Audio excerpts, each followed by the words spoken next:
Bismillahirrahmanirrahim. Assalamualaikum warahmatullahi wabarakatuh. Waalaikumsalam warahmatullahi Alamin. Wassalatu wassalamu ala asrafil anbiya wal mursalin wa ala alihi washabihi ajmain. Amma ba'd. Jemaah masjid virtual komunitas pahala mengalir yang dirahmati Allah. Ini kita namakan masjid virtual sesuai dengan permintaan Pak Ustadz. Ya, semua kita adalah jemaahnya. Marilah tidak henti-hentinya kita mengucapkan puji dan syukur kepada Allah Subhanahu wa taala yang telah memberikan kepada kita beberapa kenikmatan. Kalau kita ingat, nikmat itu tidak ada henti-hentinya. Mulai dari kita tidur sampai dengan tidur kembali itu ada. Pada saat tidur pun itu ada nikmatnya. Oleh sebab itulah tidak henti-hentinya kita mengucapkan puji dan syukur kepada Allah Subhanahu wa taala dan juga salawat dan salam tercurah pada junjungan kita Nabi besar Muhammad sallallahu alaihi wasallam beserta keluarga, sahabat, dan insya Allah kita semua yang hadir ini hingga akhir zaman. Amin ya rabbal alamin.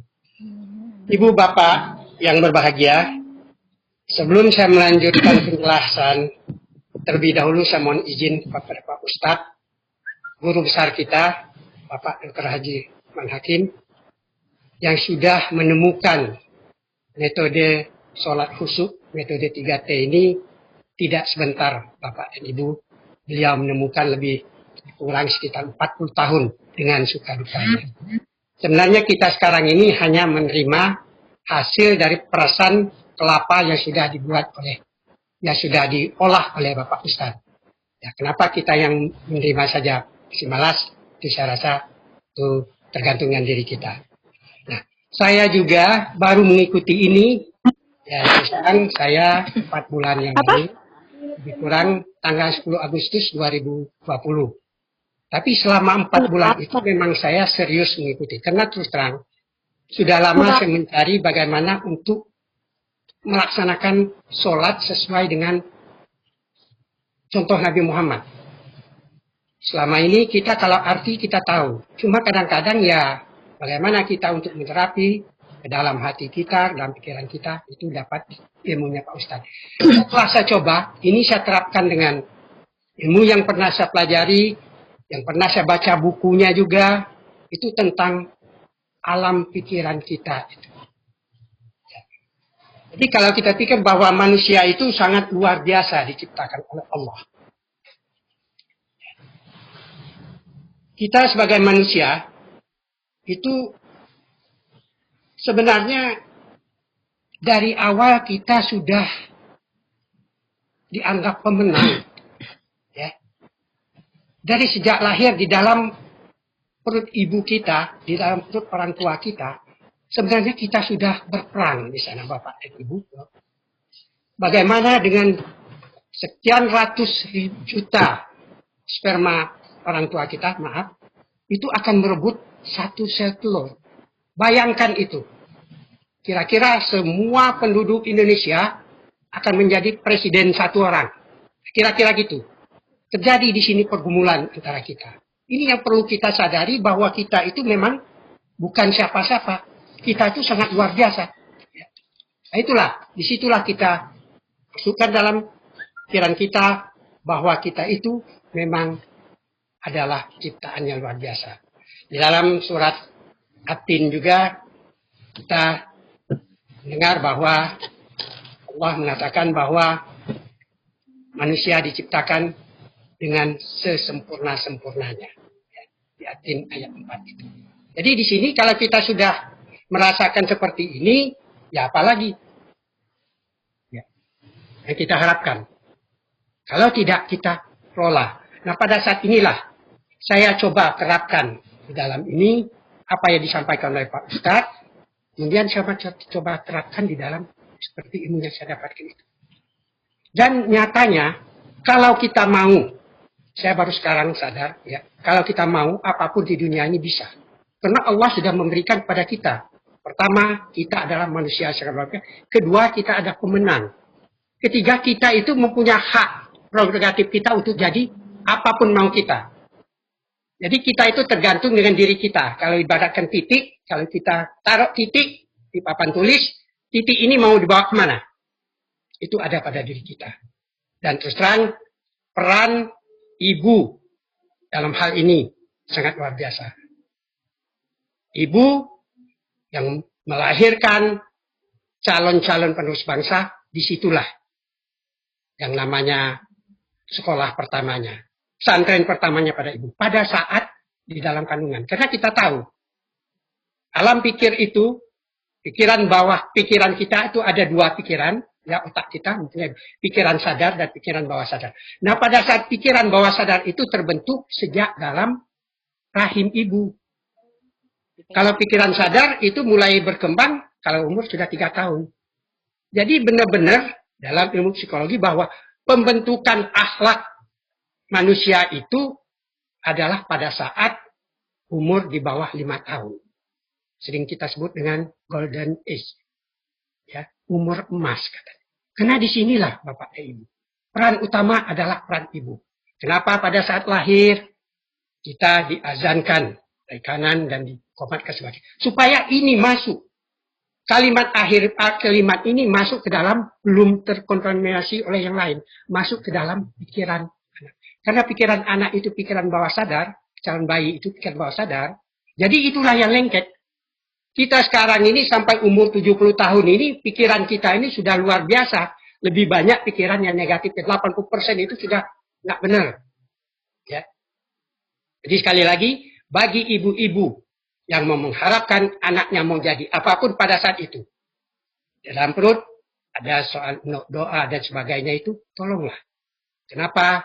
Waktu kita sering dengar para kori, anak-anak, itu kalau kita tanya sama orang tuanya, ibunya, pada saat mereka tuh hamil, dia sering mendengarkan kaset tentang ngaji. Itulah yang masuk. Dengan begitu, itu yang akan selamanya akan lengket. Makanya umur 3 tahun itu gampang sekali menghafal. Jadi jangan coba-coba bapak-bapak mau nipu misalnya. Kalau ada tamu, bilang sama anak yang umur 4 tahun. Nanti kalau ada tamu cari bapak, bilang ya bapak tidur. Bapak sudah memberikan pikiran-pikiran seperti itu. Karena pikiran bawah sadar ini Bapak dan Ibu itu tidak bisa membedakan positif negatif. Itu yang bisa pikiran sadar. Apa yang masuk itulah yang ditelan. Itulah yang keluar. Ya. Jadi pada saat tadi tamu datang, ditanya, Assalamualaikum, Bapak ada? Tadi Bapak katakan bahwa Bapak jangan dibilang ada, Bapak lagi tidur. Ini nggak bisa bohong loh, Bu. Hati-hati. Jadi sekali lagi saya sampaikan pada Bapak dan Ibu, inilah pikiran ini sangat luar biasa. Nanti kita mungkin pada pertemuan kedua, saya akan membahas tentang pikiran kita itu. Lebih jelas lagi. Ya, itu pada pertemuan kedua nanti. Pada pertemuan pertama ini secara umum, saya akan jelaskan bahwa siapa diri kita. Kita harus tahu citra diri kita itu siapa. Ini yang penting. Dengan kita mempelajari ini, dengan kita tahu bahwa kita manusia ini adalah sumber daya yang luar biasa. Belum kita pelajari susunan tubuh kita. Ya, saya pernah katakan, tulang kita terdiri dari 200 tulang yang berbentuk pipih dan macam-macam. Tapi tidak salah tempat dan sangat rapi. Dan itu ditutupi oleh sel otot. Sel otot itu punya serabut saraf yang panjangnya ya 10 km. Bayangkanlah. Saraf dalam tubuh kita ini 10 km. Belum lagi panjang pembuluh darah kita ini. Ya, panjang pembuluh darah kita ini kalau dikalikan ya 2,5 kali keliling dunia panjang, 60.000 mil. Itu sangat luar biasa loh Bapak. Nah inilah citra seperti ini yang kita tetap pada diri kita. Jadi kita ini memang dilahirkan untuk menjadi orang yang ulet, orang yang pemenang. Orang yang sebenarnya orang bisa jadi kaya, bisa mau jadi apa juga. Kembali lagi pada umur di bawah 5 tahun. Disinilah ciptaan yang paling berharga. Lingkungan sangat mempengaruhi. Hati-hati sekali lagi pada ibu-ibu, ya bukan ibu-ibu saja ya, tapi kebetulan ibu-ibu yang banyak berdekatan dengan anak, apalagi sambil memberikan ASI. Di saat itulah, masukkanlah pikiran positif. Jangan pernah menyampaikan, kalau memang dia salah, anakku mudah-mudahan jadi presiden. Doa itu ibu. doa masuk dalam alam bawah sadar. Kena pikiran bawah sadar, pikiran bawah sadar ini yang membuat reaksi tubuh. Terus terang saja. Kalau kita menghayalnya sekarang, Bapak menghayal sekarang, itu coba hayal yang macam-macam. Pasti ada reaksi tubuh kita. Itulah kekuatan. Itu yang perlu saya sampaikan di sini. Di dalam kesempatan ini kita coba lihat siapa diri kita. Karena terus terang ilmu yang disampaikan oleh Pak Ustadz ini, kalau tidak kita terapkan secara benar, yaitu percuma saja. Kenapa? Ini perubahan total. Ya selama ini kita belajar sholat, hanya sholat biasa. Khusyuk kata kita, tapi begitu kita sholat, sudah pikiran kita, ya seperti teori itu, ingat kunci, ingat masakan di dapur, dan sebagainya, hilang sebenarnya. Tapi dengan kita pelajaran ini, kita mulai dengan tumakninah, tafakur dan tadabbur, insya Allah. Ini yang membawa kita kepada tujuan hidup kita yang sering disampaikan mas dalam doa kita, yaitu sukses husnul khotimah, langsung masuk surga tanpa hisab. Siapa yang tidak mau Bapak dan Ibu? Ya.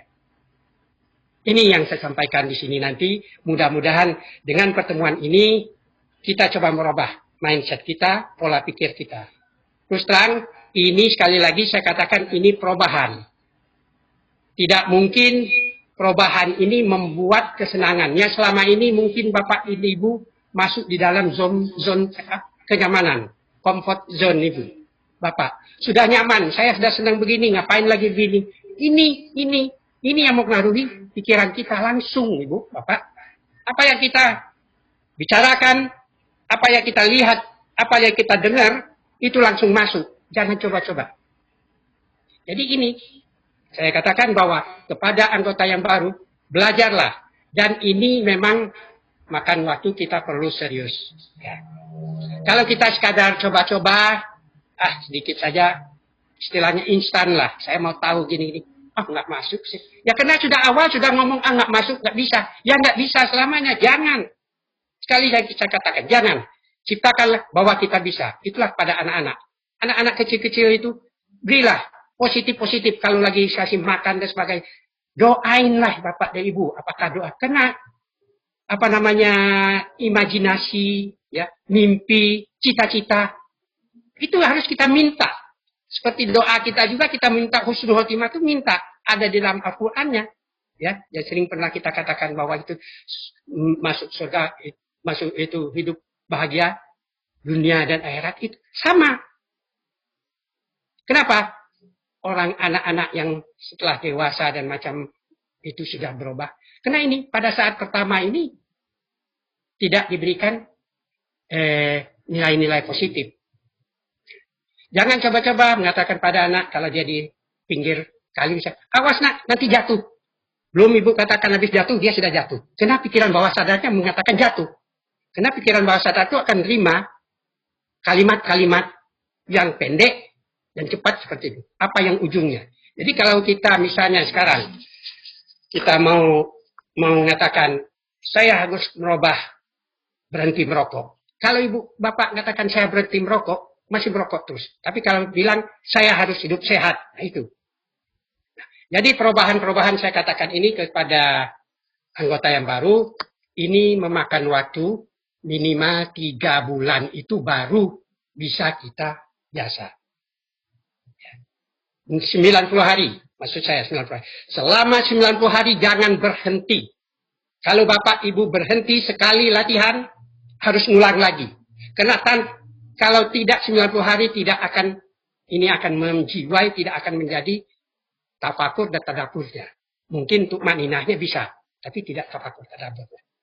Jadi jangan, kenapa kami dari admin minta laporan? Itu untuk melihat serius tidak. Apa kita laksanakan.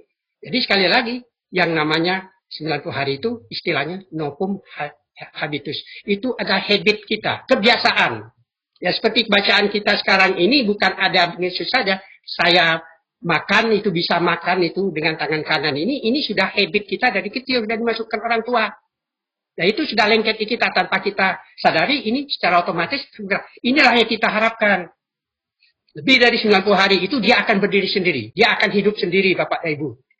Jadi program di otak pikiran bawah sadar kita sudah menggerakkan itu.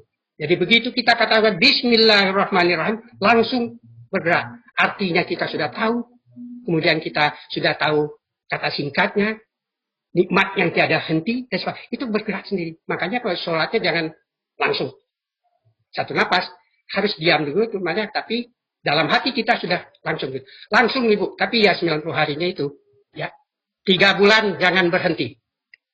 Kalau Bapak dan Ibu berhenti, sudah itu mengatakan, ya saya nggak berhasil, ya bukan salahnya kita.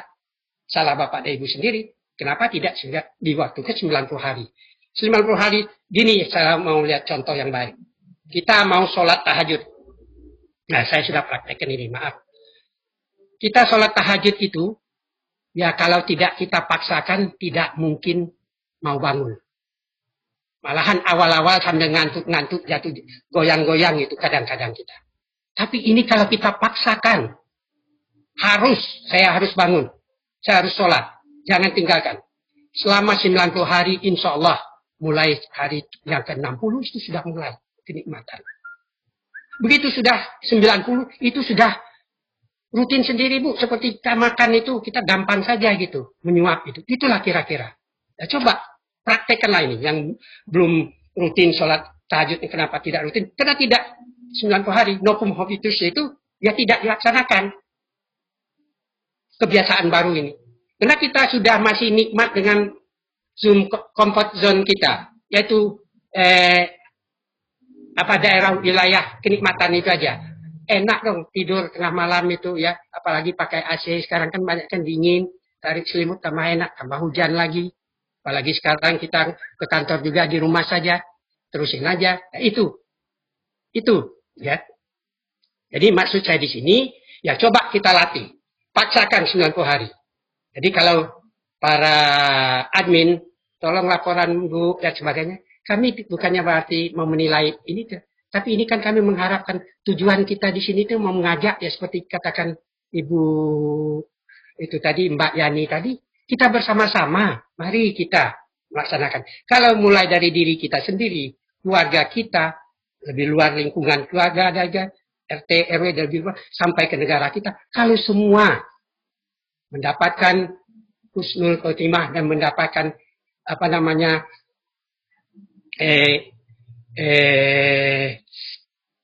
husnul khotimah ini, ya itu saya rasa negara kita akan aman.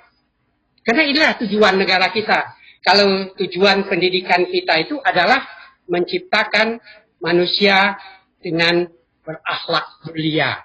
Itu tujuan pendidikan. Itu salah satu pencetusnya itu Pak Ustadz kita loh Bapak dan Ibu.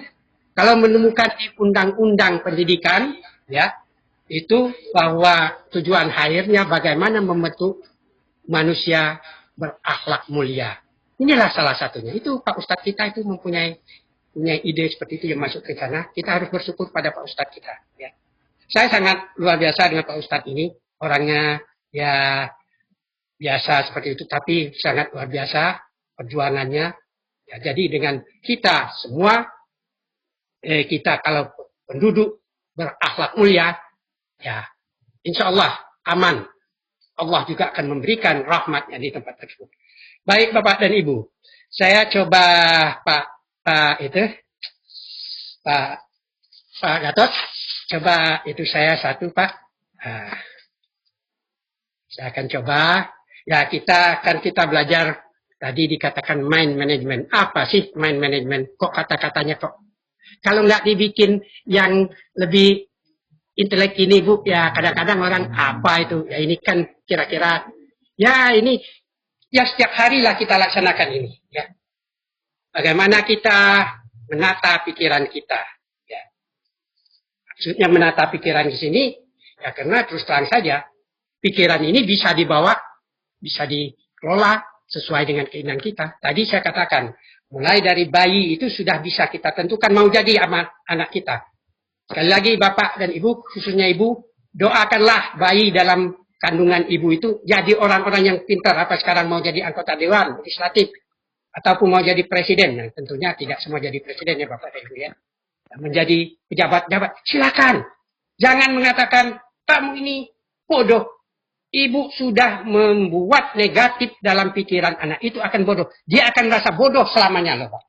Dan ini sebenarnya bisa nanti kita perbaiki. Ya. Tapi berat, sulit. Karena ini sudah, kalau ibarat besi itu sudah karatan loh.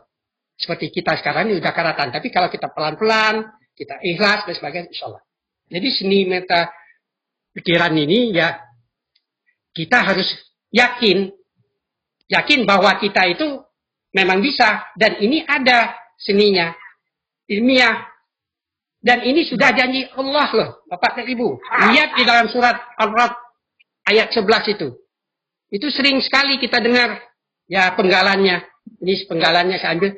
Sesungguhnya Allah tidak akan mengubah nasib suatu kaum hingga mereka mengubah diri mereka sendiri. Nah ini, apa arti ini? Ini kan janji Allah loh. Apa Bapak dan Ibu tidak percaya dengan Al-Quran, dengan Allah? Saya rasa kita yang orang beriman pasti percaya. Karena ini sudah janji Allah. Kenapa ini? Ya karena ini selama ini kita tidak tahu. Mudah-mudahan dengan penjelasan saya lebih singkat seperti ini, ya kita coba berubahlah. Mindset kita, pikiran kita rubah. Kita tata ulang. Ya, sesuai dengan keinginan kita. Mau jadi apa? Memang, sekali lagi saya katakan, tidak gampang. Ya 90 hari itu makan waktu yang lama, berat ya. Tapi mula-mula memang berat. Kemudian menjadi kebiasaan, ringan. Dan akhirnya menjadi kebutuhan. Setelah kebutuhan, kenikmatan loh. Nikmat loh Bapak dan Ibu kalau kita sudah merasakan. Kayak kita sholat tahajud itu. Nikmat tanpa kita sadar jam sekian kita sudah dibangun. Nah, ada yang bangun. Alam pikiran baki sudah sadar itu sudah bangun. Dan kita tidak merasa beban. Karena kita merasa nikmat. Ya Allah, nikmat. Coba Bapak dan Ibu, nikmatilah ini. Begitu juga dengan perubahan ini. Mulai sholat khusyuk ini. Nikmatilah. 9 bulan jangan berhenti. Kalau Bapak dan Ibu berhenti, jangan salahkan kita kalau nggak berhasil gitu ya. Ya karena salah sendiri. Mulai lagi 9 bulan lagi. 90 hari lagi. Ya. Nah, itu sudah janji Allah. Apa arti kita maknai ya apa yang disampaikan Allah tersebut? Ini merupakan motivasi ya. Motivasi kepada kita ya. Bahwa kita itu memang harus selalu berusaha. Kita harus selalu berusaha untuk merubah apa yang ingin kita laksanakan. Apa yang ingin kita mau. Ini kita berdasarkan ayat ini saja. Sudah dikasih. Cuma kadang-kadang kita belum apa-apa sudah takut. Karena ini sudah dimasukkan pikiran bawah sadar kita bahwa kita takut. Kita tidak bisa. Selamanya tidak bisa. Sekarang robah. Saya harus bisa. Kalau bisa tulis di kertas kecil tiap hari. Saya harus bisa. Baca. Dan itu masuk ke dalam pikiran. Insya Allah. Ya, ini bukannya mantra-mantra bukan nih. Ini kita sendiri yang punya, bukan kita tidak ada main mantra-mantra yang izin itu nggak ada. Terus terang aja kalau kita bisa memanfaatkan pikiran kita, apa yang kita mau bisa loh Bapak dan Ibu, ya. Ya terus terang aja pada anak-anak muda dan yang masih single-single, kalau dia kepingin ya mendekati perempuan misalnya yang dia senangi, dia bisa manfaatkan pikiran bawah sadarnya. Dengan dia bisa membentuk pikiran imajinasi kepada perempuan tersebut dan sebagainya selama sekian hari, insya Allah ada itunya, ada responnya. Tapi ini ya saya tidak mengajarkan harus gitu ya. Tapi kalau mau belajar ada ilmunya yang lain. Ya, jadi sekali lagi ini adalah motivasi yang diberikan oleh Allah. Misalnya kalau kita bercita-cita untuk memiliki mobil, ya tentunya untuk memiliki mobil kita harus kerja. Nah inilah dengan motivasi, dengan pikiran bawah sadar kita mengatakan kita harus punya mobil, dia menggerakkan fisik kita ini bergerak. Oh kamu harus cari bagaimana kerja, ya tentunya kerja yang halal loh Bapak dan Ibu ya. Kita tidak kerja korupsi ini. Ya kalau korupsi banyak dapat nanti. Kalau ini kerja yang halal supaya ikhlas ya. Nah, kita akan mencari mobil, membeli mobil dan tentunya mobil ini ya inilah yang kita harapkan. Jadi begitulah kira-kira. Ya, tapi kalau kita tidak percaya dengan ayat tersebut, ya sama dengan bohong kita. Jadi sekali lagi, apa cita-cita kita itu? Itu nanti yang menggerakkan pikiran kita. Seperti saya katakan tadi, kita mau husnul khotimah. Kalau kita mau husnul khotimah, sholat husnul khotimah, masuk surga tanpa hisab, inilah jalannya. Kita laksanakan dengan baik dan benar. Ya, tiap hari kita, malahan itu kan seumur hidup. Gitu. Tiap hari kita laksanakan. Nah, insya Allah, karena Tuhan sudah berjanji, Allah sudah berjanji. Kalau nggak kamu rubah, siapa yang merubah? Tidak ada. Percaya saja. Tidak ada yang bisa merubah nasib kita kalau kita bukan sendiri tidak mau merubah. Orang lain ya bisa hanya memberikan saran terus terang. Ya, tapi kita sendiri. Jadi sekarang yakinkan diri kita, kita sendiri yang mau. Inilah citra diri yang kita itu kan. Ya, kita bisa lihat nasib yang misalnya di sini contoh zaman-zaman dulu itu, ya, nasib sebenarnya memang sudah ditentukan takdir oleh Allah. Tapi kalau takdir manusia itu akan bernasib baik atau buruk, kalau dia berdasarkan ayat di atas, ya bisa berubah. Ya, ini belum masuk sini Pak, masih yang itu Pak. Masih belum ganti. Ini baru masuk itu dulu. Maaf Pak. Atau waktunya ya? Waduh. Masih lama Pak. Masih lama, alhamdulillah. Ini saja segitu. Ya saya jelaskan ini sengaja saya jelaskan lebih rinci pada Bapak. Nah misal itu kita lihat pada zaman-zaman dulu juga, nasib itu bisa dirubah loh. Pernah kita mendengar cerita Nabi siapa? Nabi Hud, ya, Nabi Hud. Itu mereka pada awalnya hidup dalam keadaan baik. Itu ada cerita itu di dalam cerita sejarahnya itu penuh dengan kekuatan dan bergelimang keindahan dunia ini. Tetapi karena keburukan yang mereka lakukan melampaui batas, maka Allah menimpakan hinaan pada mereka. Padahal mereka sudah diberikan nasib yang baik. Tapi karena mereka berbuat tidak baik, kalau coba mereka dengan mendapatkan nasib dengan baik, dia bersyukur, karena ada tambah kita bersyukur, tambah rezeki kita, itu kan sudah janji.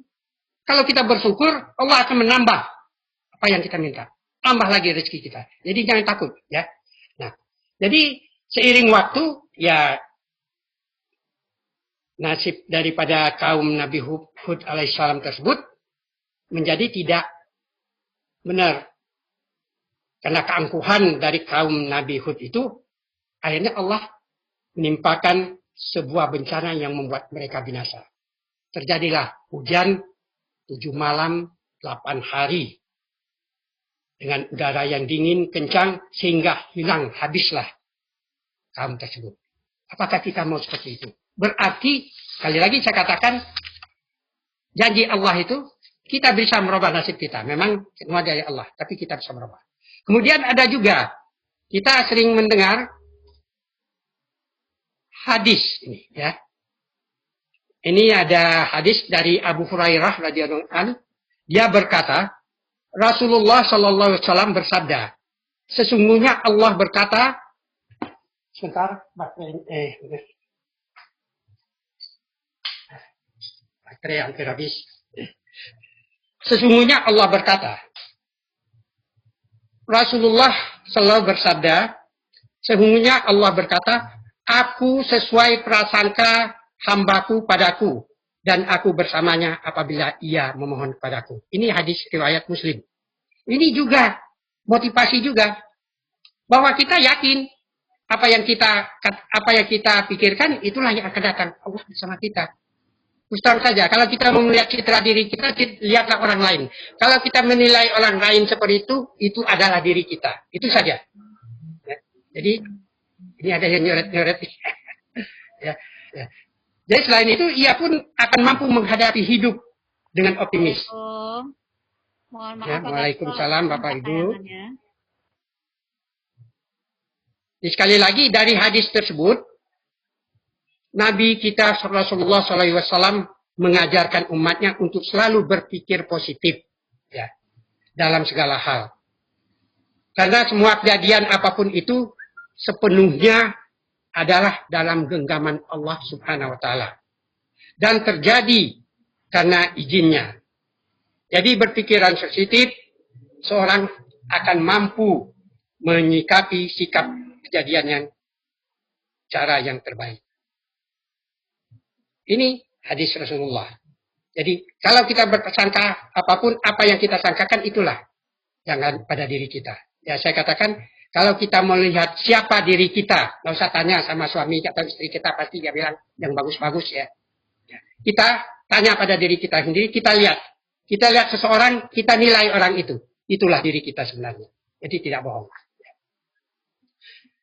Selain itu, ia pun akan mampu menghadapi hidup dengan optimis. Kalau kita optimis, dekat dengan Allah, dengan zat penguasa, kemudian kita juga beriman, tidak pernah rugi kalau orang beriman itu. Kalau kita diberi nikmat, dia bersyukur. Syukurlah, syukur itu adalah kebaikan baginya. Kalau dia diberi ujian, dia bersabar. Dan sabar itu juga kebaikan bagi dirinya. Jadi hakikat Allah tidak pernah putus membuat jarak antara dia dan manusia. Cuma kadang-kadang kita sendiri yang membuat jarak dengan Allah. Demikian pula Allah tidak pernah menghambat manusia untuk sukses. Tidak ada. Ya, Allah, dia sudah memberikan jalan. Saya katakan tadi, kita diberikan hak yang sama. Prerogatif kita sama. Semua manusia itu sama. Ya, punya hak apa yang kita mau di dunia ini. Karena dunia hak. Dunia yang dunia yang besar ini, dengan isinya, itu boleh kita kelola. Ya. Silakan, kita punya hak. Ya. Jadi bukan hak orang kaya saja, itu kita punya hak. Ya itulah kadang-kadang kita belum apa-apa, ya kita sudah masuk ke dalam pikiran kita. Mana bisa saya seperti itu? Ya tidak bisa selamanya. Saya kan bukan orang keturunan orang kaya, saya kan orang miskin. Ya miskin selamanya. Saya kan bodoh, belum sampai bodoh selamanya. Jadi ini hilangkan. Masukkan positif. Rasulullah sudah mengatakan berpikiranlah positif. Ya. Kalau kita sudah diberi nikmat, ya inilah. Kita katakan bahwa nikmat ini membuat kita bersyukur. Dan syukur ini adalah kebaikan bagi kita. Ya. Begitu juga kalau mendapat dapat ujian, ya bersabar. Selalu dikatakan sabar. Ya karena sabar itu kebaikan. Belum tentu ujian itu jelek untuk kita. Ya karena kalau kita bersangka seperti itu ya jelek. Karena kan Allah sudah memberikan seperti itu ya baik menurut Allah. Jadi saya sedikit ya agak agama ini sedikit. Tapi saya lanjutkan ke yang kita maksudkan ini. Ini boleh Pak diitukan ininya. Slide-nya yang kedua. Assalamualaikum Pak Slide yang Gatot. Pak Gatot, slide yang kedua Pak Gatot. Nggak muncul di layar.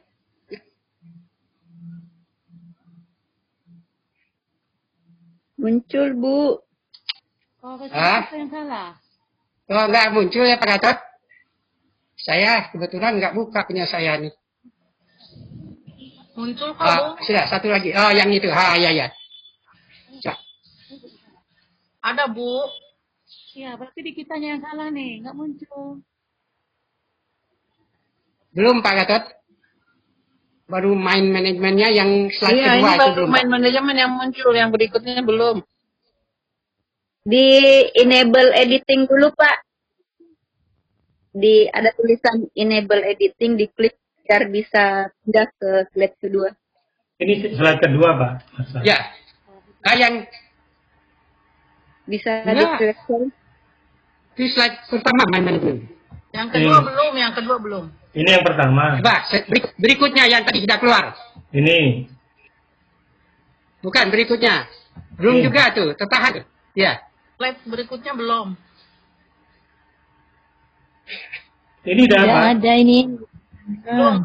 Kita belum lihat, Pak. Belum. Saya juga belum lihat ini. Belum kelihatan. In manager udah. Ini? Ya, Sudah. sudah. Sudah itu. Jadi kembali lagi apa yang kita pikirkan akan menentukan nasib dan masa depan kita. Ya Bapak dan Ibu, semua pikiran yang bijaksana telah diajarkan ribuan kali. Tapi untuk mempercayainya, kita harus memikirnya secara terus-menerus sampai mengakar pada diri kita. Itu katanya. Ya karena ini sudah mengakar. Sekali lagi saya katakan, ini sudah sejak kita lahir sampai dengan sekarang itu masuk itu. Dari keluarga kita, dari saudara kita, dari orang luar dan sebagainya. Jadi untuk mencapai kesuksesan tadi, mencapai sukses menurut Fatimah, itu dalam kehidupan, kalau kita meyakini dan kita menggunakan daya kekuatan anugerah Tuhan pada diri kita. Jadi inilah yang akan kita mantapkan. Anugerah Tuhan ini yang ada pada diri kita, yaitu kekuatan pikiran. Ini kita manfaatkan kekuatan pikiran, dan nanti akan saya sampaikan mungkin hari Minggu depan kita baru masuk ke pikiran itu. Sekarang saya akan menjelaskan tentang manajemennya dulu. Ya inilah. Kemudian lanjut slide ketiga, Pak. Ini merampung yang tadi itu. Slide yang ketiga, Pak. Gitu. Bentar, Pak.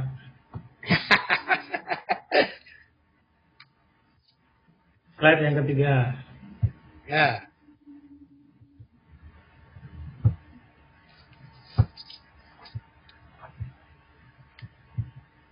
Nah ini, Bapak dan Ibu, mungkin kita sehari-hari pernah merasakan bahwa kita tuh terasa, kenapa sih saya ini 4L. Apa 4L itu? Letih, loyo, lesu, dan lemas. Bukan lemah, lemes. Ini udah pasti kita setiap hari dan apa ini? Bahwa kita akan merasakan seperti ini. Kenapa ini hidup kita seperti ini? Ya karena sekali lagi kekuatan pikiran kita tidak termanfaat secara maksimal. Ya. Itu yang dikatakan powerless, jadi hilang kekuatan kita. Padahal kita lemes itu belum tentu kita sakit, tapi ya itu ada pada diri kita. Ya. Nah ini, di dalam hal ini bagaimana kita untuk menghilangkan powerless tersebut, sehingga power pikiran kita itu bisa muncul kembali. Ya.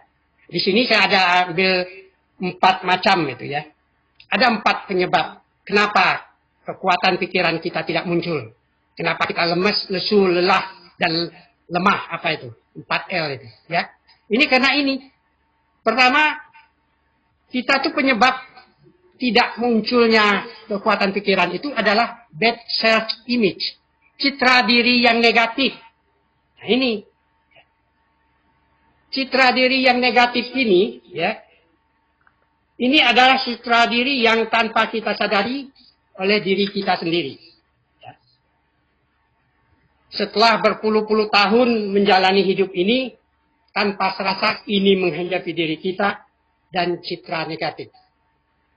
Terus terang saja, citra ini sangat perlu, Bapak dan Ibu. Kalau kita lihat perusahaan-perusahaan, kenapa sampai membuang duit sampai bermiliar-miliar, malahan bertriliun untuk menciptakan logo. Itu menciptakan citra artinya. Jadi sangat penting. Ya.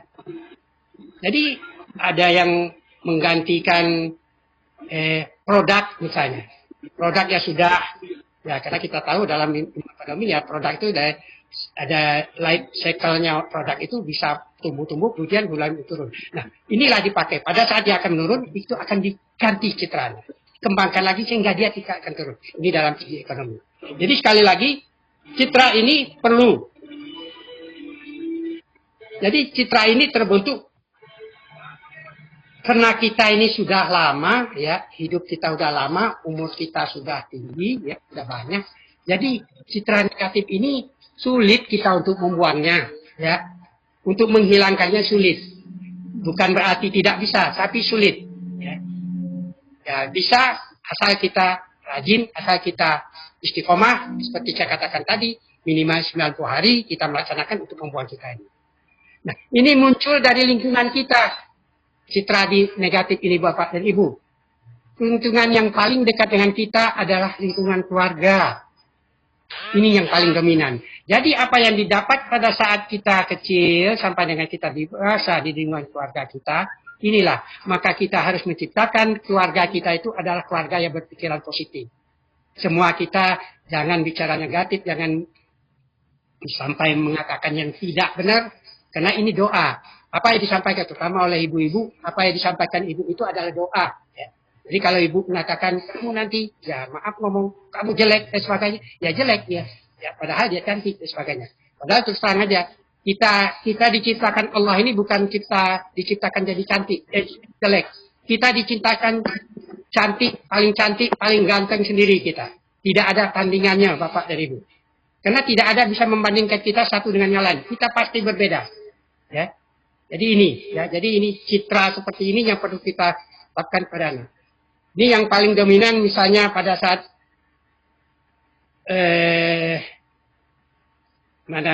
kita kalau kita mau masukkan anak kita sekolah, tentunya kita mencari sekolah yang paling baik, guru yang paling baik, ya, semua yang paling baik. Itulah artinya kita akan menciptakan citra yang baik. Ini, ya. Jadi citra ini jangan sampai terbawa terus sampai kepada dewasa. Karena dengan citra negatif ini itu akan mempengaruhi fisik daripada anak tersebut. Karena keluarga itulah yang membentuk brand image kita, ya positif ataupun negatif. Waktu sekolah misalnya anak kita pulang dengan raport yang paling, ya boleh dikatakan kalau dulu istilahnya banyak merahnya ya. Ya pulang ke rumah, tentunya dia akan menyampaikan hasil tersebut kepada orang tua. Dia sudah merasakan, dia pasti kena marah. Disinilah peran orang tua. Kalau orang tua marah sampai mengeluarkan kata-kata bodoh kepada anak tersebut, ini akan masuk. Apalagi pada saat itu, anak tersebut sudah masuk dalam pikiran bawah sadar. Jadi mari kita berikan yang terbaik. Ya mungkin belum masanya nak. Semester depan, kamu pasti bisa.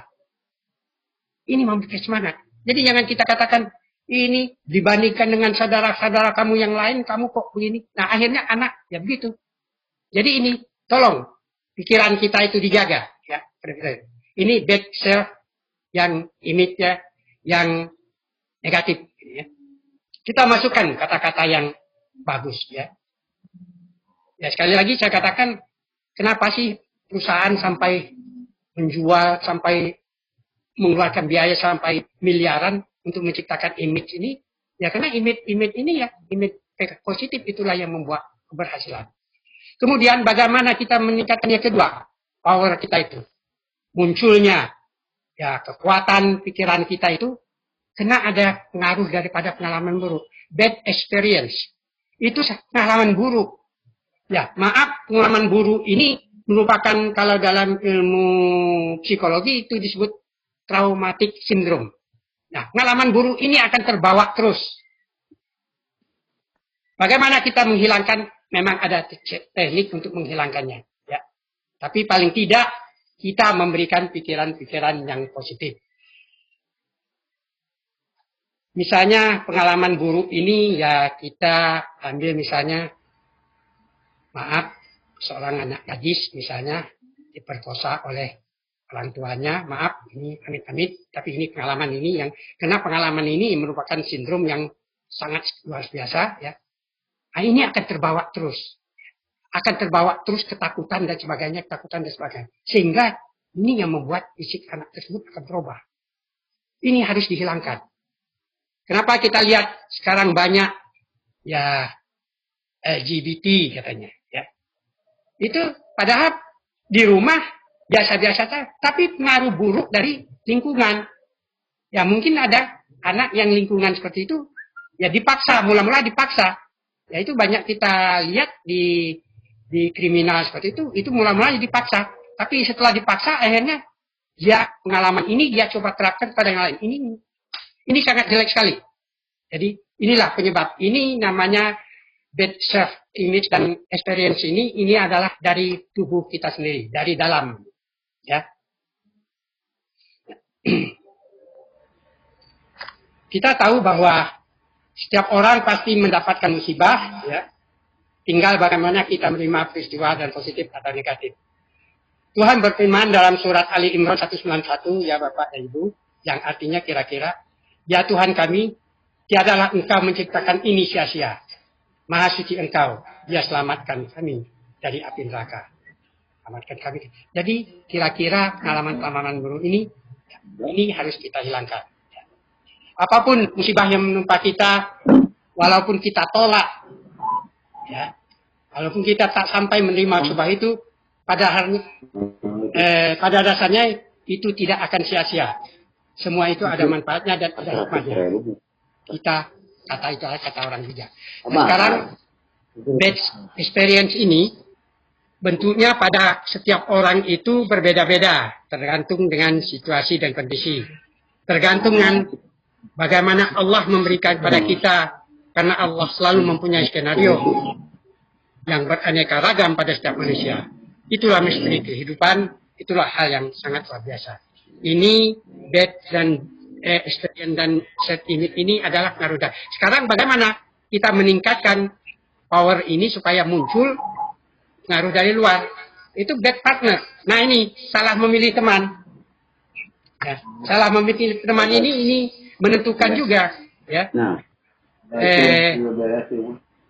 Dan membangkitkan power pikiran kita. Ya.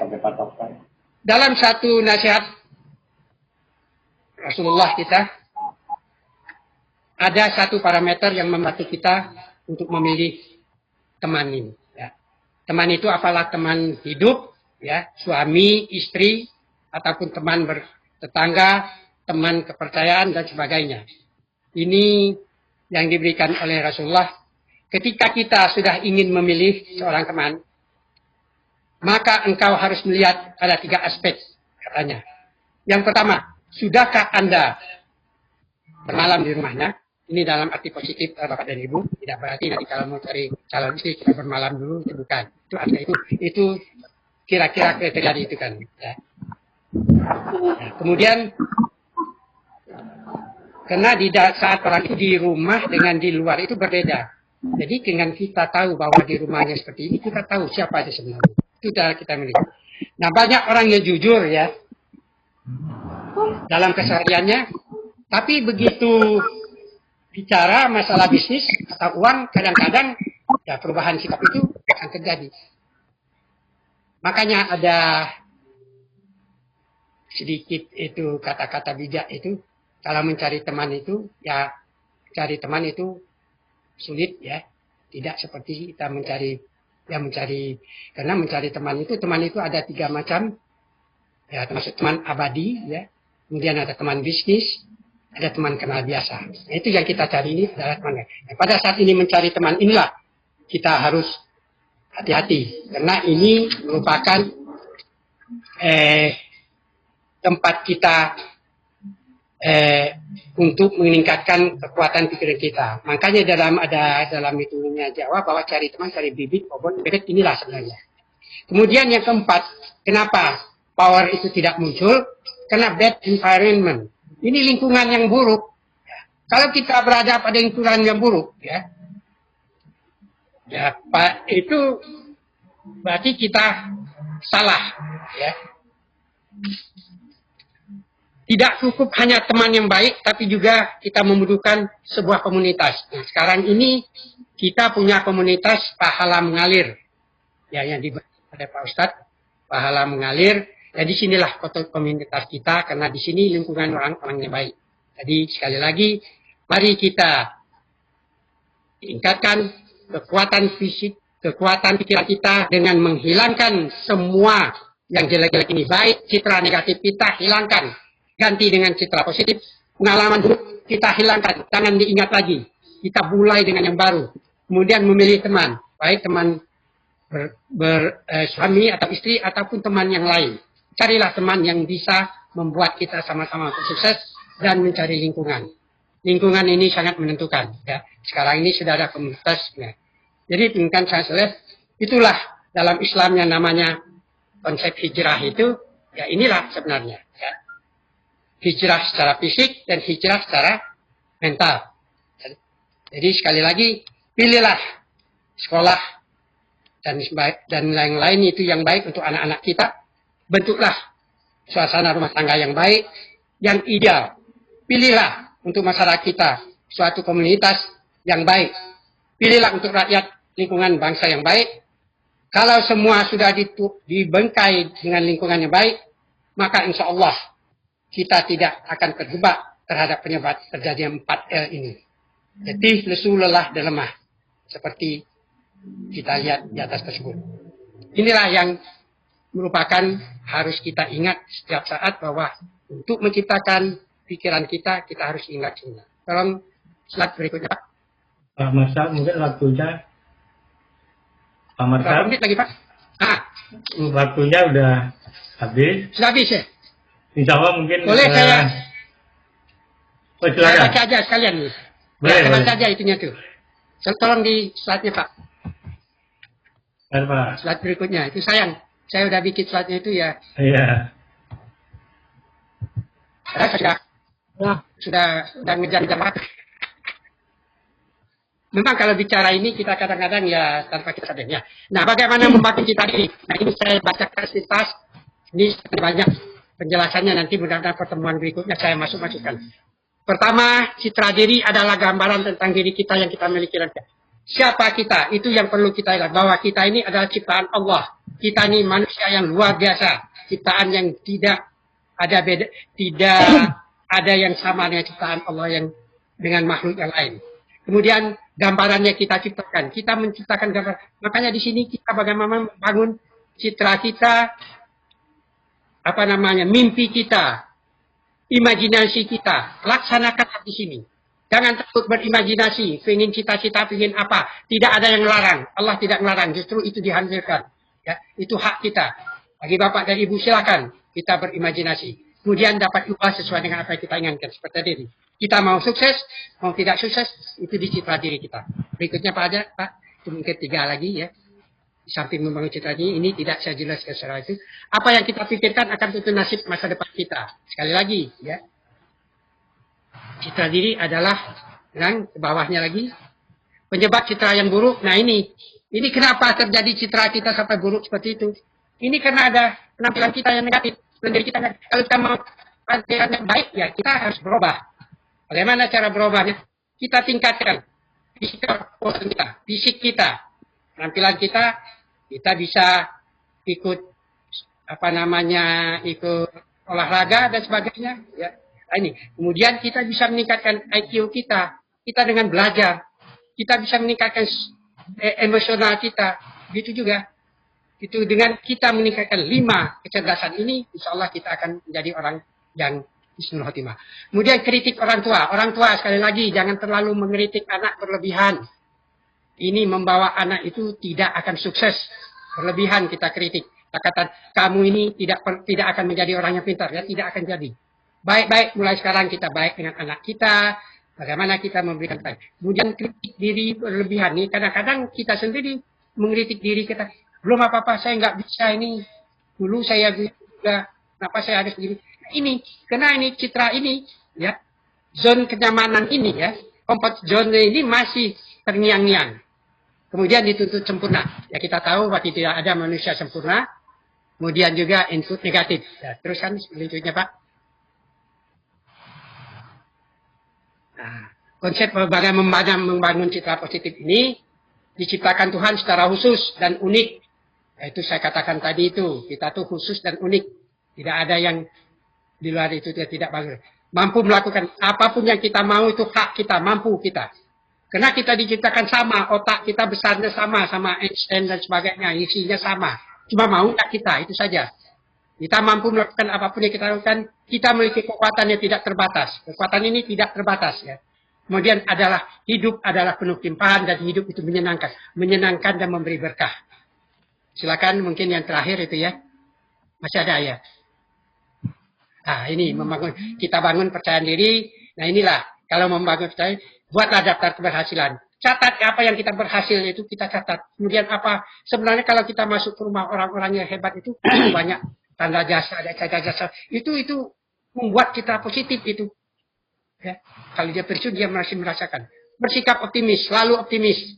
Apapun yang kita lihat kita optimis dan berpikiran positif. Ubah sikap terhadap kegagalan. Tidak pernah gagal. Gagal itu adalah keadaannya tertunda. Keberhasilannya tertunda. Itu saja. Kemudian tidak lagi melihat kegagalan. Jangan dilihatnya sudahlah. Kita mulai dengan baru. Ya karena waktunya juga. Ya memang bicara ini saya katakan memang kita nggak bisa itu. Ya ini masih ada peluang. Nah, Kalau proaktif tadi itu adalah sikap respon positif, itu inisiatif tindakan kita mengambil langkah pertama melakukan hal yang sebenarnya kita harus fokus. Kenapa di dalam sholat kita ini kita fokus untuk makninah itu supaya kita bisa masuk ke pikiran bawah sadar. Karena pikiran bawah sadar ini nanti ke semua. Nanti minggu depan atau hari Minggu ini akan saya masuk ke tanya. Terima kasih Pak. Mungkin tidak seperti yang diharapkan karena memang ini cukup banyak yang harus disampaikan karena waktu.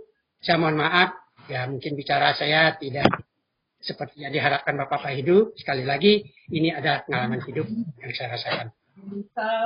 Terima kasih. Billahi taufiq wa hidayah. Wassalamualaikum warahmatullahi wabarakatuh.